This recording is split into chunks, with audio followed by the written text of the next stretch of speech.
Bismillahirrahmanirrahim. Assalamualaikum warahmatullahi wabarakatuh. Apa kabar teman-teman dan saudara-saudaraku?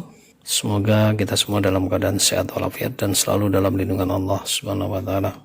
Jika ada yang sakit, kita doakan semoga cepat sembuh. Amin ya Allah ya rabbal alamin. Baiklah teman-teman, pada kesempatan kali ini kita akan mempelajari tentang kekongruenan dan kesebangunan, yaitu materi pelajaran kelas 9 untuk KD 3.6 dan KD 4.6, yaitu pertemuan yang pertama. Oke. Sebelum kita masuk ke materi, kita ingat dulu kata kuncinya, yaitu kongruen, kemudian yang kedua faktor skala, yang ketiga yaitu sebangun. Nah, ini KD-nya atau kompetensi dasarnya. 3.6 menjelaskan dan menentukan kesebangunan dan kekongruenan antar bangun datar. Yang 4.6-nya menyelesaikan masalah yang berkaitan dengan kesebangunan dan kekongruenan antar bangun datar. Oke. Nah, kita ingat kembali kalau kita punya dua garis jajar yang dipotong oleh garis lain, K dan L, dua garis yang sejajar dipotong oleh garis T, maka akan kita dapat dua titik potong, yaitu titik A dan titik B. Di titik A mendapatkan 4 sudut, yaitu 1, 2, 3 dan 4. Kemudian titik B juga 1, 2, 3 dan 4. Maka ingat kembali bahwa kita punya pasangan-pasangan sudut yang harus kita ingat. Ada 5 jenis pasangan yang kita ingat. Yang pertama yaitu sudut sehadap. Siapa itu? A1 dengan B1, A2 dengan B2, A3 dengan B3, A4 dengan B4, itu sudut sehadap. Kemudian ada sudut dalam berseberangan. Siapa sudut dalam berseberangan? Sudut A3 dengan B1, sudut A4 dengan B2. Kemudian ada sudut luar juga berseberangan. Sudut A1 dengan sudut B3, sudut A2 dengan sudut B4. Sudut dalam sepihak yaitu sudut A3 dengan sudut B2, sudut A4 dengan sudut B1, itu dalam sepihak. Kemudian sudut luar sepihak yaitu sudut A1 dengan sudut B4, sudut A2 dengan sudut B3. Iya, perhatikan. Dari ketiga ke 5 pasangan tadi, jenis pasangan tadi, yang tidak menggunakan kata sepihak itu besarnya sama. Sedangkan yang menggunakan kata sepihak berarti jumlahnya adalah 180 derajat. Itu yang harus kita ingat, karena nanti akan sering ketemu yang seperti itu. Oke, kita lanjutkan. Kita ingat pencerminan bahwa benda dengan bangun bayangannya adalah kongruen, ya. Kemudian kalau diputar juga dirotasi baik 90 derajat, 180 derajat, maka ini juga tetap kongruen benda dengan bayangannya, hanya berpindah tempat saja. Demikian juga untuk yang translasi, ini juga benda dengan bayangannya juga kongruen. Iya, itu yang kita ingat. Sedangkan untuk dilatasi, jika skalanya adalah tidak satu, maka pasti benda dengan bayangannya tidak kongruen karena ukurannya akan berubah. Hanya bentuknya saja yang masih tetap sama, tapi ukurannya berbeda. Oke. Untuk lebih memperjelas tentang kekongruenan, perhatikan pasangan gambar berikut. Ya, ini ada dua mobil VW. Kalau kita lihat, ini boleh nanti kalau ini kita potong kemudian kita tempelkan. Ya, kalau ukurannya sama, bentuknya sama, maka kongruen. Maka ini kongruen. Nah, demikian yang pasangan yang kedua, ya.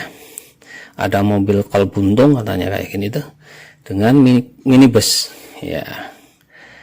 Ini yang pertama adalah kongruen, yang kedua tidak kongruen, jelas jenisnya saja sudah berbeda. Kemudian yang ketiga ada dua kursi, ya. Kalau ukurannya sama, mungkin warnanya berbeda. Nah, ukurannya sama, besarnya sama, bentuknya sama, maka itu kongruen. Seperti kayak di fotokopi, kemudian yang satunya diberi warna. Selama ukurannya fotokopinya berbandingannya 1:1, maka itu kongruen. Nah, sekarang perhatikan yang keempat. Ini ada dua buah kursi juga. Bukan karena arahnya yang berlawanan, bukan. Satu menghadap ke kanan, satu menghadap ke kiri, bukan. Tapi ukurannya saja sudah berbeda. Kalau ukurannya sudah berbeda, pasti ini tidak kongruen. Oke. berarti yang A itu kongruen, yang B tidak kongruen, yang C-nya itu kongruen 2 kursi ini, yang D-nya 2 kursi ini tidak kongruen. Oke. Masih perhatikan, ini kalau kita punya 2 buah figuranya berbeda, kayunya berbeda, motifnya berbeda, tapi ukurannya 40 cm, 60 cm kali 40 cm, yang satunya juga 60 cm kali 40 cm. Meskipun fotonya berbeda, tapi berarti gambar 2 figura ini adalah 2 figura yang kongruen. Kenapa? Karena ukurannya sama, bentuknya juga sama. Oke. Nah, sedangkan yang kedua, perhatikan di sini. Nah, ini jelas. Meskipun mungkin bahannya sama, tapi ukurannya sudah jelas berbeda, maka ini pasti tidak kongruen karena ukurannya berbeda. Satu panjang, satu pendek. Ya. Oke, sekarang perhatikan. Kita bisa lihat di sini bahwa yang A itu 2 persegi panjang yang kongruen, yang B 2 persegi yang kongruen, yang C juga 3 bintang yang kongruen, yang D 3 gambar tabung yang kongruen juga. Iya. Nah, sekarang perhatikan. Kita punya pasangan gambar berikut, yaitu persegi panjang ABCD dan persegi panjang EFGH. Apakah 2 bangun ini kongruen? Bagaimana cara menunjukkannya? Berarti tinggal kita jiplak saja. Ya, salah satu ini kita jiplak atau kita potong ya. Boleh dengan cara dijiplak, boleh dipotong. Gimana mudah? Yang mudahnya, kalau gambarnya di buku jangan dipotong, dijiplak saja dengan kertas yang agak tembus, kemudian titik-titik pojoknya di titik, kemudian dipotong. Ya, jiplakannya seperti ini. Kemudian baru jiplakannya ini kita geser, kita pindahkan ke gambar yang satunya. Iya.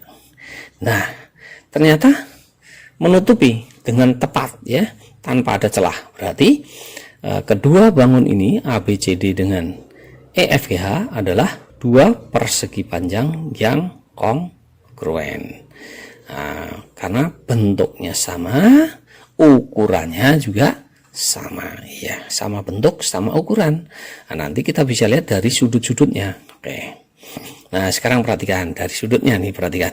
Berarti kalau dia kongruen itu sisi-sisi yang bersesuaian sama panjang, kemudian sudut-sudut yang bersesuaian juga sama besar.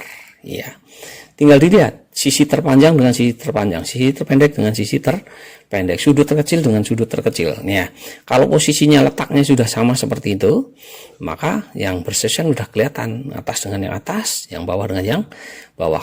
Karena posisi trapesiumnya ini posisinya sudah satu letak. Sekarang perhatikan contoh berikut. Ya. 2 trapesium adalah kongruen ya, dikatakan di sini kongruen.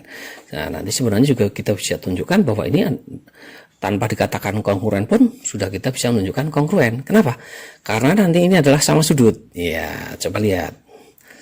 Nah, kalau ditanya mana sisi yang bersesuaian, jelas letaknya, bentuknya, posisinya sudah pas seperti itu. Maka kalau ditanya panjang sisinya, berarti sisi yang bersesuaian yaitu AB dengan KL, BC dengan LM, CD dengan MN, AB dengan KN. Ya, sudut yang bersesuaian berarti sudut A dengan sudut K, sudut B dengan sudut L, sudut C dengan sudut M, sudut D dengan sudut N. Ya, berarti sudut yang bersesuaiannya, berarti sudah jelas di situ letaknya. Berarti kalau ditanya berapa nilai X, kalau ditanya berapa panjang NK-nya, nah NK-nya berarti 8. Kalau ditanya panjang BC-nya, BC-nya berarti 10.